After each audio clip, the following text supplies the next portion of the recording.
All right, this video is going to show you how to do the analysis in Excel that are required for your infographics project. Before you can create an infographic, obviously you have to have some data and insights to put into that infographic.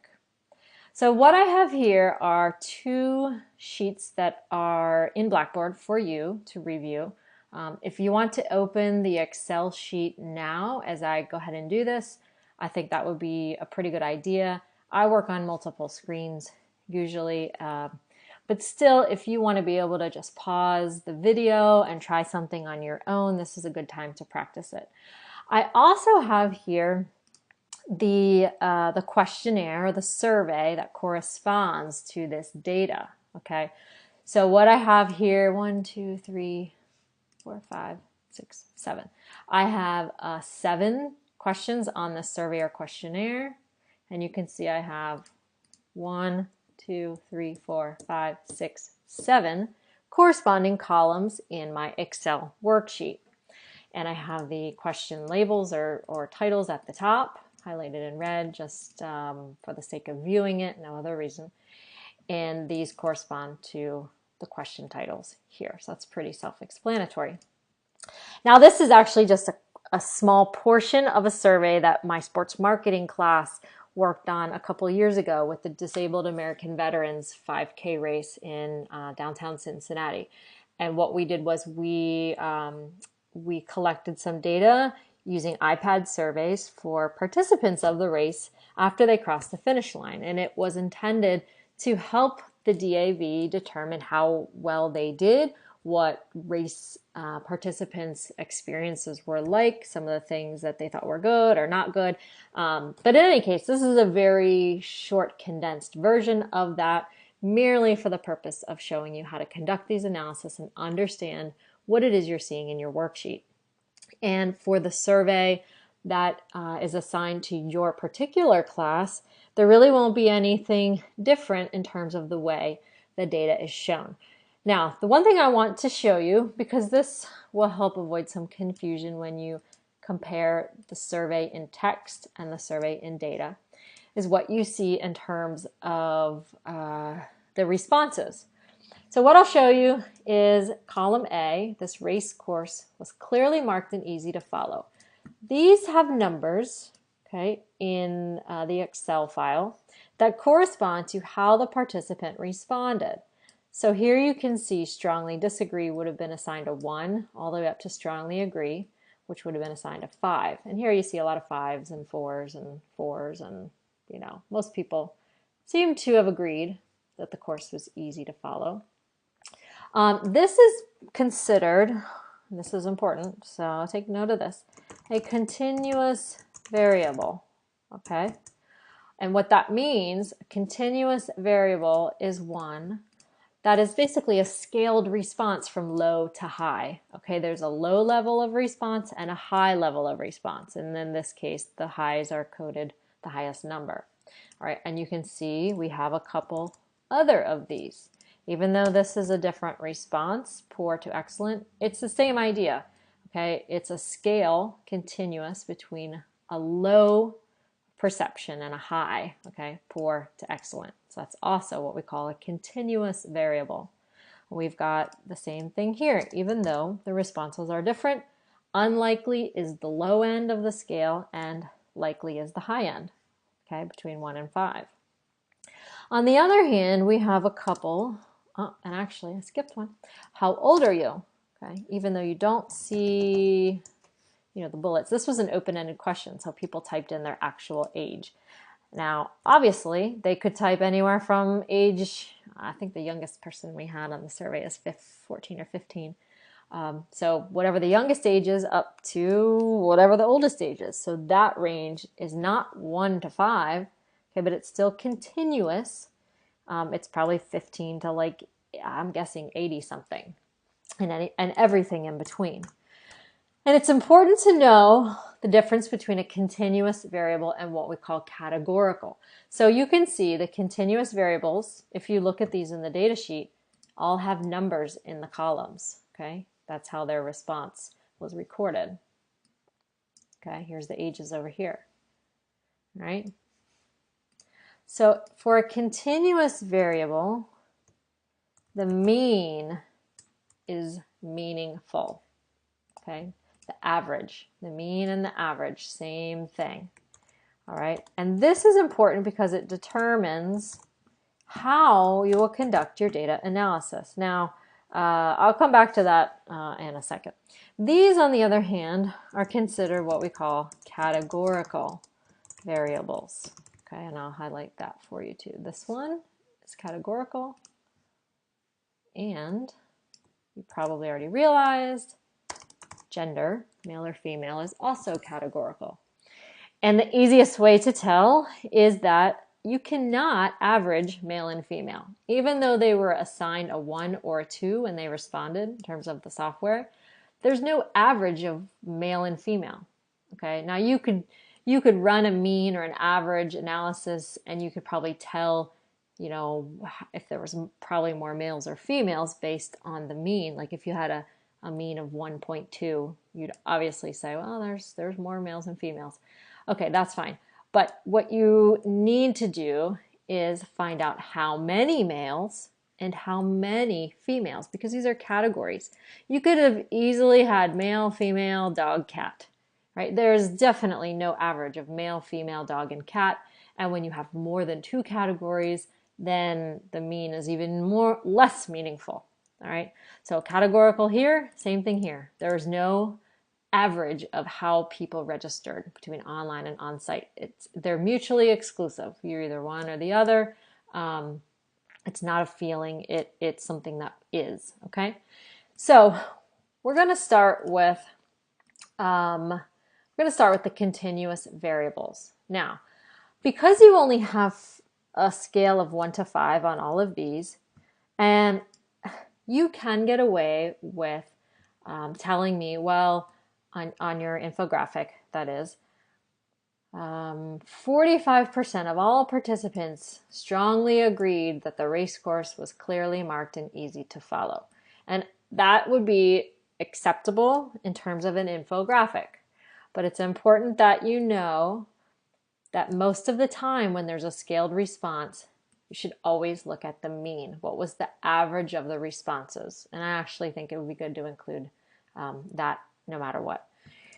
So we're going to use what we call a descriptive analysis for continuous variables.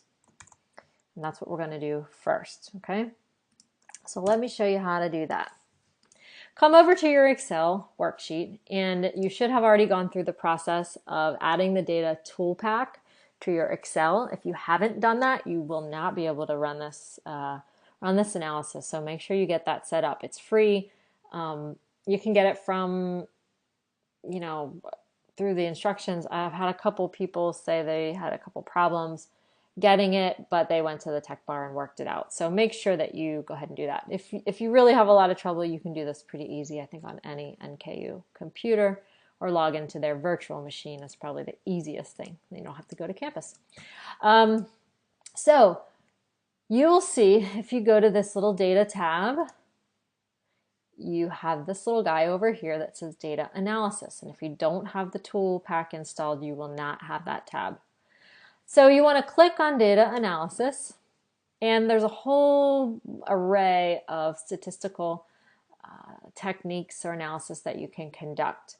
We are only going to use this one called descriptive statistics, which technically is not really a statistical analysis, but it's going to give us what we need for our project. You may have some experience with this in a BIS class or maybe a statistics class. Some of the most common techniques are probably t-tests, regressions, correlation analysis. If you want to do something else that you're pretty familiar with, I would be okay with that as long as you talk to me about it first. So for this project, we need to use descriptive statistics for our continuous variables, at least right off the bat, to get a feel for the data. So you'll click that and click OK. Now the input range is asking you, what column am I analyzing? So here I have column A highlighted, or kind of did it for me. If you don't want that column highlighted, let's do age on this one. So I'm going to just go over here and highlight G, all of G. And I'm going to tell it that the label is in the first row. And I also need to click on this summary statistics. So if you have all those things done, you should be ready to roll. If it gives me an error, I'll have to do a quick little fix, but it's not a problem. Okay, so click OK, and everything looks good. So what it does when you run the descriptives is it puts it in a new sheet. So I hadn't changed that part. In fact, let me go back because I didn't mention that. Data analysis, descriptives. See this output options. You can have it put it in a certain range on your worksheet. All right, so let's say I don't even know how to do this one actually. Yeah, I could put it in H, I suppose. And then it'll put it over here. But I usually just put it in the new worksheet, which is what it did down here. Let's see what this does. Yeah, so you can put it right next to the data, but what I find is that when you run a lot of analysis, then this worksheet gets longer and longer and longer, and it's really confusing. I'm going to delete that. So instead, if you keep that original default, I'm not going to run it, but I'll show you, where it's new worksheet, okay, it will then drop your analysis. What is this here? It will drop your analysis in a new work tab down here, a new worksheet. So it's called sheet 4 because I've done a couple things before. So then you can easily just rename it and say average age or whatever you want to call it. And then later, you know, when you've run a whole bunch of descriptives or pivot tables, you got all these labeled, it's easy to go back and say, okay, that's my age tab, and you can find the results pretty easily. So for our purposes, when you have a continuous variable, really what we're interested in is right here. It's the mean or the average. Okay, you should remember that mean and average are basically the same thing. That's a little too dark. I'll make this a little bigger so we can all see it. Okay, so here you can see that the average age from our data set is 38.89, so almost 39 years old. Okay, it tells you the one that showed up in the middle was 35. The one that showed up most frequently was 34, but we really care here about the mean. You can also see that the minimum age was 15. So these are all the descriptive statistics of age. The maximum age in our data set was 81.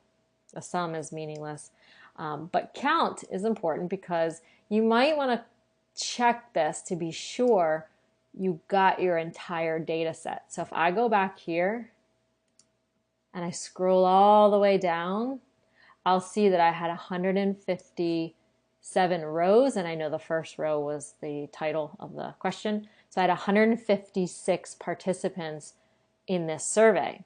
So then I know for sure I got the average of everybody. So that is an important thing to remember. So you could say in your infographic, the average age of our sample was 30, you would probably just round it up and say 39 years old. Okay. You would never, ever, ever use a pivot table, okay, and get the frequency of age in this case because there's so many. Okay. Even that the most frequent age was what, 35, 34. It's really not that important. Okay. Now, so that is how you use descriptives, and you would do the same thing for these. So let's just really quick see, how did people rate their experience at the DAV 5K? Anywhere from poor to excellent, right? So we would hope if we do an average of this question, that it would be close to 5, right? We're hoping that people really kind of liked it. So let's see what we get. Go to data, analysis, descriptives, and this time I want column B. I got the label in the first row, and I want a new worksheet and this is summary. So let's click OK. I'm going to name this first and foremost rate experience or something. It's just something that you would remember. And you can see the mean here is 4.67. I would probably use that number. So that's pretty good. Okay, that means that since we know a 4 is very good and 5 is excellent, that's a really good result. We can see we got everybody in there. There's 156. Okay. Some people were down in the 2 range. Maybe something didn't go so well. Oh, nope, sorry. The minimum was a 3. So there wasn't anyone who said, I really hated it. So that's pretty good news for them. So you have to also start to think about what the results imply. This implies that people had a good experience at the DAV 5K. Now, that is how you analyze a continuous variable. Now, I will say that although you need to show that you can do this, when you prepare an infographic, you sometimes see continuous variables like these, never age, but these scaled, this is a Likert type scale, right? 1 to 5. You sometimes see them reporting on certain groups of responses, okay? So maybe you see an infographic that would say, in fact, let me see if I could pull one up to show you what I mean. I'm looking at something on my other screen, so you guys can't see it. Just give me a quick sec.